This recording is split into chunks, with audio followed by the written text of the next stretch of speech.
So we're finally in the last reading of fourth grade nothing. Remember, Fudge had just swallowed for the turtle, Peter's turtle, and they're taking him to the hospital by ambulance. And I'm hoping maybe they make Fudge throw up and maybe the turtle's still alive. That's what I'm hoping. What are you thinking? My mother and I climbed into the back seat of the blue ambulance. I was never in one before. It was neat. Fudge kneeled on a cot and peered out through the window. He waved at the crowd of people that had gathered on the sidewalk. One of the attendants sat in back with us. The other one was driving. "What seems to be the trouble, lady?" the attendant asked. "That kid looks pretty healthy to me." "He swallowed a turtle," my mother whispered. "He did what?" the attendant asked. "Ate my turtle, that's what," I told him. My mother covered her face with her hanky and started to cry again. "Hey, Joe," the attendant called to the driver. "Make it snappy. This one swallowed a turtle." Snappy, like snapping turtles. That's funny. "That's not funny," Mom insisted. I didn't think so either, considering it was my turtle. We arrived at the back door of the hospital. Fudge was whisked away by two nurses. My mother ran after him. "You wait here, young man," another nurse called to me, pointing to the bench. I sat down on the hard wooden bench. I didn't have anything to do. There weren't any books or magazines spread out like when I go to Dr. Cohn's office. So I watched the clock and read all the signs on the walls. I found out I was in the emergency section of the hospital. And after a while, the nurse came back. She gave me some paper and crayons. "Here you are. Be a good boy and draw some pictures. Your mother will be out soon." I wondered if she knew about dribble, and that's why she was trying to be nice to me. I didn't feel like drawing any pictures. I wondered what they were doing with Fudge in there. Maybe he wasn't such a bad little guy after all. I remember that Jimmy Fargo's little cousin once swallowed the most valuable rock from Jimmy's collection, and my mother told me that when I was a little kid, I swallowed a quarter. Still, quarter's not like a turtle. I watched the clock on the wall for an hour and 10 minutes, and then a door opened, and my mother stepped out with Dr. Cohn. I was surprised to see him. I didn't know he worked at the hospital. "Hello, Peter," he said. "Hello, Dr. Cohn. Did you get my turtle?" "Not yet, Peter, but I do have some x-ray. I do have something to show you. Here are some x-rays of your brother." I studied the x-rays as Dr. Cohn pointed things out to me. "You see, there's your turtle right there." I looked hard. "Will Dribble be in there forever?" I asked. "No, definitely no. We'll get him out. We gave Fudge some medicine already. That should do the trick nicely." "What kind of medicine? What trick?" "Castor oil, Peter," my mother said. "Fudge took castor oil and milk of magnesia and prune juice and lots of that, and all things that will help get Dribble out of Fudgy's tummy." "We'll just have to wait," Dr. Cohn said, "probably until tomorrow or the day after. Fudge will have to spend the night here, but I don't think he's going to be swallowing anything that he isn't supposed to. He's swallowing from now on." "How about Dribble? Will Dribble be all right?" My mother and Dr. Cohn looked at each other. I knew the answer before he shook his head and said, "I think you may have to get a new turtle, Peter." "I don't want a new turtle," I said. Tears came to my eyes. I was embarrassed and wiped them away with the back of my hand. And then my nose started to run and I had to sniffle. "I want Dribble. That's the only turtle I want." My mother took me home in a taxi. She told me my father was on his way to the hospital to be with Fudge.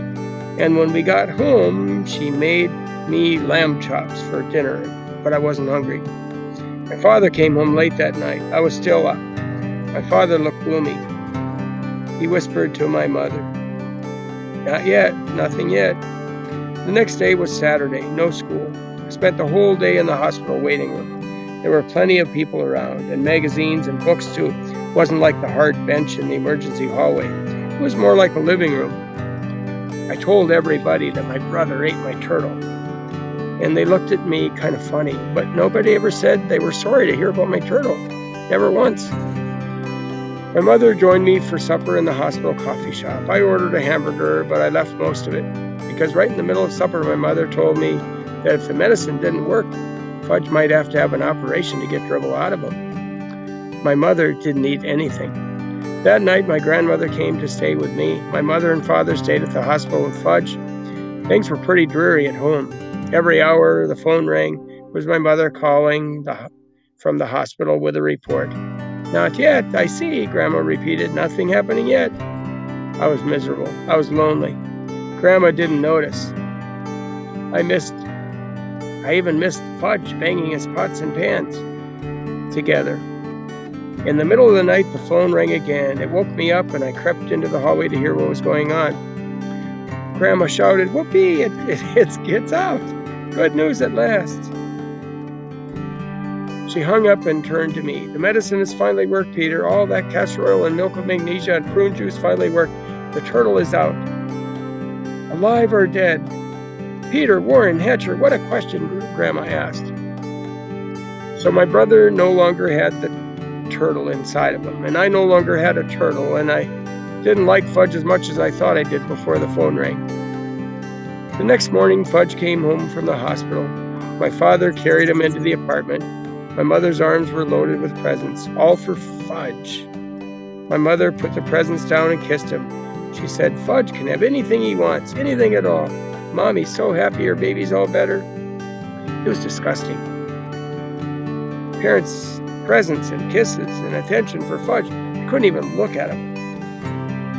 He was having fun. He probably wasn't even sorry he ate my turtle. And that night, my father came home with the biggest box of all. It wasn't wrapped up or anything, but I knew it was another present. I turned away from my father. "Peter," he said, "this box is a surprise for you." "Well, I don't want another turtle," I said. Don't think you'll make me feel better with another turtle, because you can't." "Who said anything about a turtle, son?" Dad asked. "You see, Peter, your mother and I think you have been a good sport about the whole situation. After all, Dribble was your pet." I looked up. Could I be hearing right? Did they really remember about me and Dribble? I put my hand inside the box. I felt something warm and soft and furry. It was a dog. But I pretended to be surprised when he jumped onto my lap and licked me. Fudge cried, "Ooh, doggy, see, doggy." And he ran right over and grabbed my dog's tail. "Fudge," my father said, taking him away, "this is your brother's dog. Maybe someday you'll have a dog of your own. This one belongs to Peter. Understand?" Fudge nodded. "Peter's dog." "That's right," my father said, "Peter's dog." And then he turned to me. "And just to be sure, son," he said, "we got a dog that's going to grow big. Much too big for your brother to swallow." We all laughed. My dog was neat. Oh, I named him Turtle to remind me how cool. Wow, that's the end of Tales of a Fourth Grade Nothing. I love the ending. Cool. So once again, just do a good, brief, quick summary of what the main part of this chapter was about. What a surprise that was. And then along with your questions, predictions, feelings, and thoughts, and then you see the book we're reading next. I love that book. We'll see you tomorrow.